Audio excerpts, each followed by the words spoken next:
ब्रेकनंतर पुन्हा एकदा स्वागत आणि आत्ताची एक मोठी बातमी समोर येते। चेंबूरमध्ये भीषण आग लागलेली आहे। मुंबईच्या चेंबूरमध्ये भीषण आग लागल्याने या आगीत 7 जणांचा मृत्यू झालेला आहे। चेंबूरच्या सिद्धार्थ कॉलनीत ही भीषण आग लागलेली आहे। या आगीत 7 जणांचा होरपळून मृत्यू झाल्याची बातमी समोर येते आहे। चेंबूरच्या सिद्धार्थ कॉलनीत ही भीषण आग लागल्याची दृश्य आपण पाहतोय। यामध्ये 7 जणांचा होरपळून मृत्यू झालेला आहे। ही भीषण आग लागलेली दृश्य आपण आपल्या स्क्रीनवर पाहू शकतोय। चेंबूरच्या सिद्धार्थ कॉलनीत ही आग लागलेली आहे। यात एकाच कुटुंबातील 7 जणांचा मृत्यू झालेला आहे। इतर नागरिकांना घाटकोपरमधील राजावाडी रुग्णालयात दाखल करण्यात आलाय। शॉर्ट सर्किट झाल्यामुळे ही आग लागल्याची माहिती मिळते आहे। यामध्ये एका 7 वर्षीय मुलीचा आणि 10 वर्षीय मुलाचा देखील समावेश आहे। पहाटे 4:30 ते 5 या सुमारास ही दुर्घटना घडलेली आहे। तर एकाच कुटुंबातील 7 जणांचा या आगीत होरपळून मृत्यू झालेला आहे।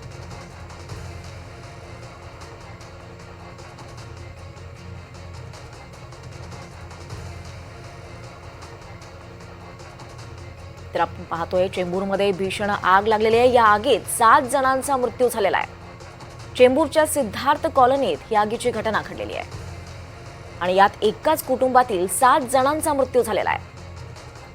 इतर नागरिकांना घाटकोपरमधील राजावाडी रुग्णालयात दाखल करण्यात आलंय।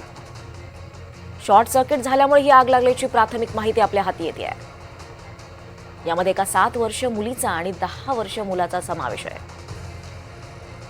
पहाटे 4:30 ते 5च्या सुमारास ही दुर्घटना घडलेली आहे।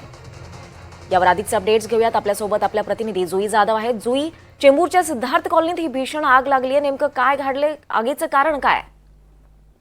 अगदीच आपण पाहतोय दीपाली की चेंबूरच्या सिद्धार्थ नगर कॉलनीमध्ये ही सकाळी पहाटे 4:30 वाजता घडलेली दुर्घटना आहे। शॉर्ट सर्किट झाल्यामुळे ही भीषण आग लागली आणि या आगीमध्ये एकाच कुटुंबातील 7 जणांचा मृत्यू झाला आहे। यामध्ये एका 7 वर्षीय मुलीचा समावेश आहे आणि 10 वर्षाच्या मुलाचा समावेश देखील आहे। आगीचं कारण जर आपण पाहिलं तर मग शॉर्ट सर्किटचं कारण सांगितलं जात आहे। खाली एक दुकान होतं किराणा मालाचं आणि त्याच्यावर 2 माळ्याचं घर होतं।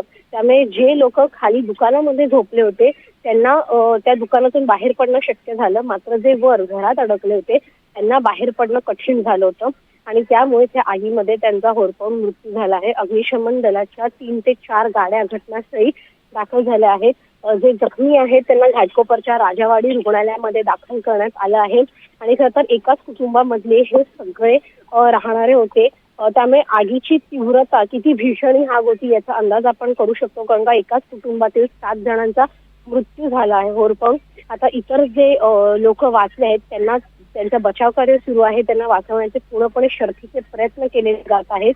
अग्निशमन दलाच्या गाड्या अद्यापही तिथे दाखल आहेत। आग विझवण्याचा पूर्णपणे प्रयत्न सुरू आहे। त्यामुळे आग जेव्हा शांत होईल तेव्हा अजून आणखी कोणी अडकलंय का आतमध्ये किंवा इतर कोणी आहे का हे स्पष्ट होईल। दीपाली, धन्यवाद जुई, तुम्ही दिलेल्या या सगळ्या सविस्तर माहितीबद्दल।